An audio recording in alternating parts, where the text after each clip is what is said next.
I found the bottle on the night I finally stopped pretending I was fine, a small, clear vial tucked behind old jewelry in a drawer I hadn't opened in years, filled with a luminous blue liquid that looked too bright to be real, like a piece of sky trapped in glass, and on the label, the ink had faded to a ghost of a sentence.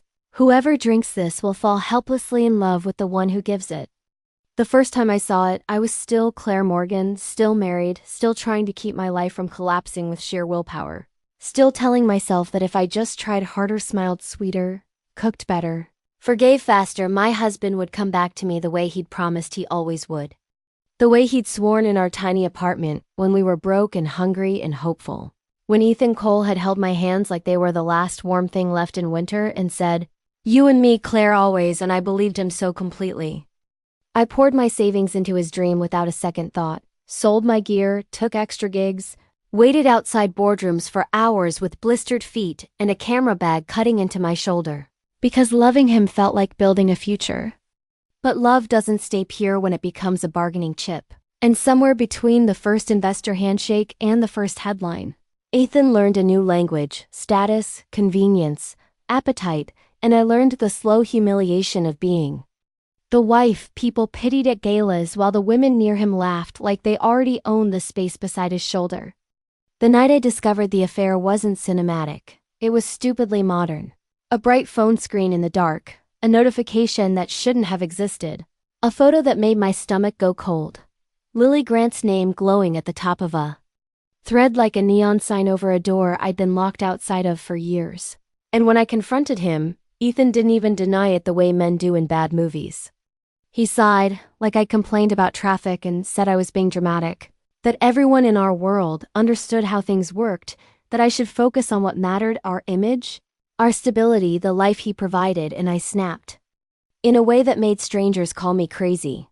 I stormed into his office. I slammed my hands on glass conference tables. I screamed until my throat bled. I slapped smiles off faces that looked at me like I was entertainment. I smashed a car window I shouldn't have touched, and it didn't punish him the way I wanted it to. It only polished his excuse, because in his circle infidelity wasn't a sin, it was a perk, and my pain was just bad manners. After that, he stopped coming home, not because he couldn't, but because he liked the power of my waiting, and on our anniversary 6 years married. A number I once wore like a medal, I cooked a table full of what he liked. The kind of careful, bland elegance he claimed was healthy. As if flavor was a weakness, and I dressed up, and I went to his building to beg him in front of people who pretended not to watch, and I returned home with a heart clenching itself into a smaller and smaller shape as the minutes crawled past midnight.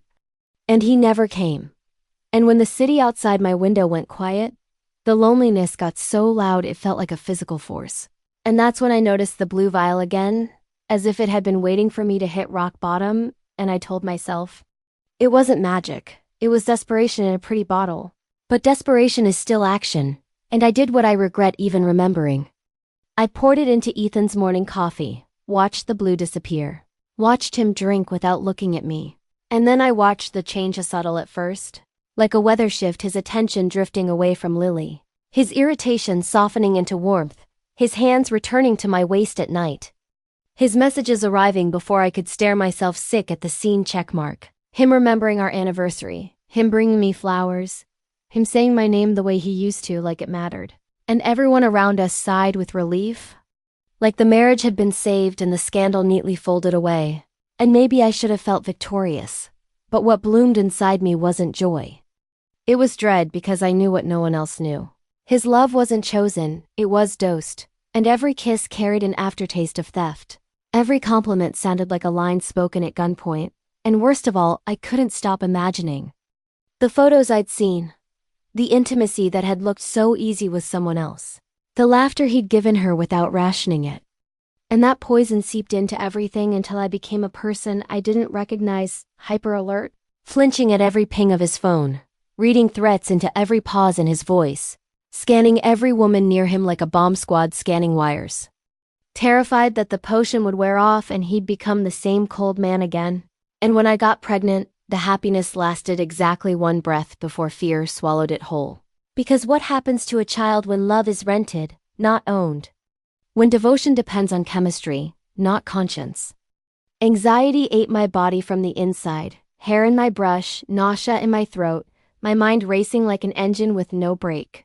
And then one day the baby was gone, no dramatic warning, just a dull ache and a doctor's careful words in a sterile room. That smelled like grief, and Ethan held me and whispered, "I'm here," and in that moment I didn't feel comfort.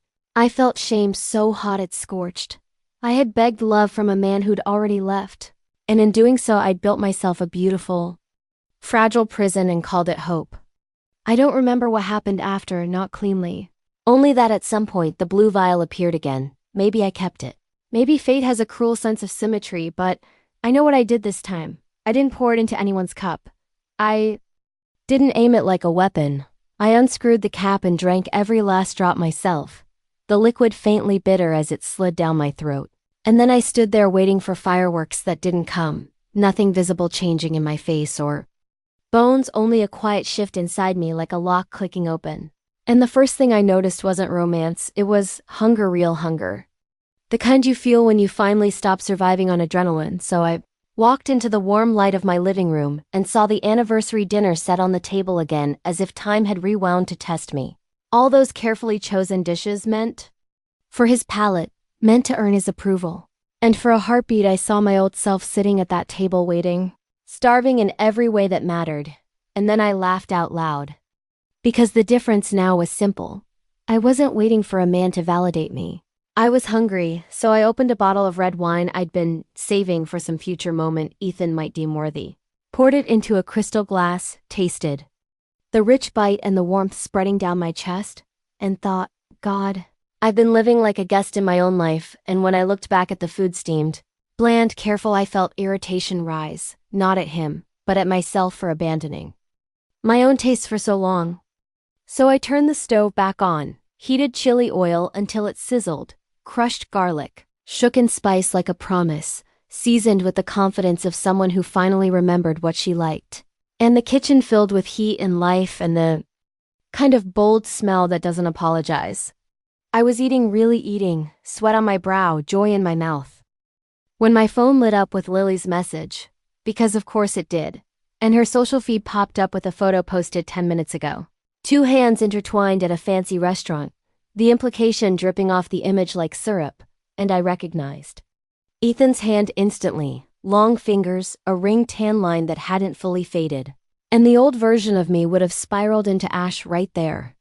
Would have shoved the plate away like punishment, would have turned my appetite into a bargaining chip. But instead I did something that surprised even me. I tapped a like on the photocom. Clinical watched it disappear minutes later as she scrambled to delete evidence. Then watched her post a new oops caption about her boyfriend punishing her. And yes, a small stab hit my chest, not because they were winning, but because I realized how easily I used to hand strangers the power to ruin my evening. I set my phone down and spoke to myself the way I'd speak to a friend. Finish your dinner, Claire. You worked hard for this. You don't starve because someone else is trash. And I took another bite and made myself savor it. Then my mother called, and the voice that should have sounded like home came out sharp and transactional. Margaret Morgan telling me to stop making trouble, to be grateful, to keep my title, to remember that powerful men have options. And when I argued, when I said betrayal wasn't normal, that my pain mattered, she and my father turned their love into a threat the way they always had, and something in me cracked cleanly. Not into pieces, but into clarity. I had been fighting for acceptance from people who only valued me as long as I played the role that benefited them. I cried that night, hard and ugly and honest, curled on the floor like a child. But even as the tears came, I wrapped my arms around my knees and said out loud, I'm allowed to be hurt. I'm allowed to have loved wrong. I'm allowed to cry, and the strangest thing happened, my sobs didn't feel like failure. They felt like release, like grief draining out to make room for something sturdier. When my best friend Hannah Reed called and said she'd heard the northern lights might be visible soon, a rare chance, my answer came instantly, shocking in its ease. Yes, I'm coming. I'm booking the ticket now, and I did, and I packed my camera gear with shaking hands and swollen eyes, and a heart that felt like it was learning to stand. And hours later I was on a plane, then a train, then a road that disappeared into snow. And under an Arctic sky the aurora arrived not as the gentle green I'd seen in photos, but as a fierce red bloom, like fire unfolding across black velvet. And beside me a young couple laughed through frozen breath and clumsy gloves as the boy tried to open a ring box with numb fingers. And I lifted my camera on instinct and captured that exact moment, love, not as control, but as chosen joy. And then I lowered the lens and watched with my bare eyes, because some beauty should enter you unfiltered. Under that red light, I remembered a dream Ethan and I once spoke aloud in our broke apartment, that someday we'd see the aurora together. But standing there alone I realized the dream had never belonged to him. It had belonged to the version of me who believed she needed someone to complete the world, and I whispered to myself, we'll see more of this. We'll chase beauty for us. And when the lights faded after 10 minutes like a brilliant short-lived miracle, I didn't feel empty. I felt full, and back at the motel my phone finally caught signal and Ethan's messages poured in. Where are you? You're not home. You're childish. You think ignoring me makes me want you. Followed by a photo of Lily cooking at his counter. Like she owned the space I once cleaned, and instead of rage I felt something new. Disgust, like realizing you've been drinking from a dirty cup for years. So I texted one sentence, when I'm back we're getting divorced, and set my phone face down because sleep was suddenly sacred. The next day he threatened and begged and insulted.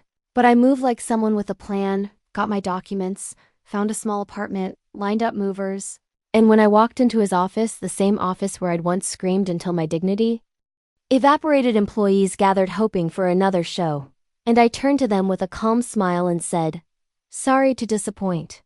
I'm not here to break glass. I'm here to talk divorce. And the silence that followed tasted like power. Ethan tried to laugh, tried to call me greedy when I demanded what I deserved after years of unpaid labor and quiet sacrifice. Tried to posture like he could stall forever. So I leveled my gaze and told him I had receipts, photos, names, dates, and that if he played games, I'd send the entire package to every inbox in his company, from janitors to executives. Because I was done being polite at my own expense, and he called me disgusting, then agreed. And when the divorce certificate finally landed in my hands, tears blurred the ink, not tears of regret, but of relief so sharp it hurt, like finally breathing after being underwater. My parents tried to stop it, of course they did, dragging me, yelling, calling me ungrateful, acting like my body belonged to their reputation, and something feral and holy rose inside me. And when they went too far, when they tried to break me into obedience, I broke the illusion instead, stood in my own home and looked at the objects I'd bought with my own money, my television, my fridge, my furniture, and realized the story they'd been selling wasn't even true. I had built more of my life than anyone had ever credited me for, and I told them coldly that if they wanted to pretend I was dead, they could start practicing now, because I would rather be alone than owned. And when they later sued for support, I paid exactly what the law required and not one drop more, because being kind doesn't mean being exploited. Freed from the marriage, I threw myself into photography again, real work. Honest work, chasing sunrise hikes with Hannah, capturing landscapes that reminded me the world was bigger than any man's attention. And when my images began to go viral, it wasn't because I was strong. It was because I finally stopped hiding the truth. That I had been broken and rebuilt, and there was a pulse in that process people recognized in their own bones. I opened a studio, lost a high society bridal client who didn't want a photographer with a messy past. And for a moment the old shame tried to crawl back. But then the Arctic couple messaged me, ecstatic about the photos I'd taken of them beneath that red sky, asking me to shoot their wedding because I had captured their love more honestly than anyone ever had. And that booking led to others, and the business grew the way gardens grow when you stop poisoning the soil. In an interview later, a host asked if I felt embarrassed about the videos of me screaming years ago, the crazy wife clips people still circulated, and I smiled into the camera and said, no, that was me, I don't deny her.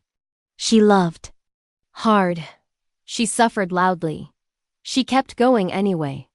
I accept every version of myself because all of them made this one.